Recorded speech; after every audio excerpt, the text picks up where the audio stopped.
Aujourd'hui, la cathédrale Notre-Dame de Paris accueille des personnes victimes de violences sexuelles dans l'église ainsi que leurs proches pour un temps spirituel. Pour préserver l'intimité des personnes présentes, cet événement a été vécu loin des caméras.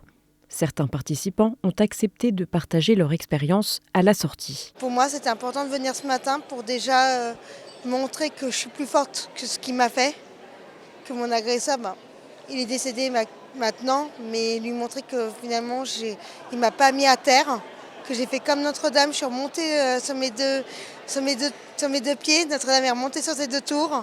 On avait la reconnaissance à l'échelon local, maintenant on a la reconnaissance à Notre-Dame de Paris, ce qui n'est pas rien, c'est l'échelon national. Donc c'est encore un pas de plus sur la reconnaissance et les réparations qu'on a demandées auprès de l'INIA. Marie Dorin de Vaucresson, présidente de l'Instance nationale indépendante de reconnaissance et de réparation, explique comment ces démarches restauratives sont pensées. Globalement, toutes les réponses qu'on peut construire pour les personnes victimes, elles ne peuvent pas être faites et construites sans elles.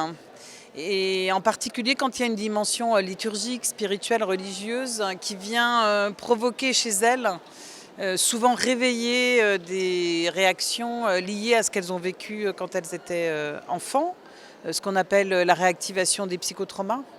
Beaucoup m'ont dit que c'était un moment merveilleux, mais que ça avait été émotionnellement un petit peu difficile. Et au fond, le faire avec des personnes victimes, ça garantit de prendre en compte ce qui évitera de les exposer trop.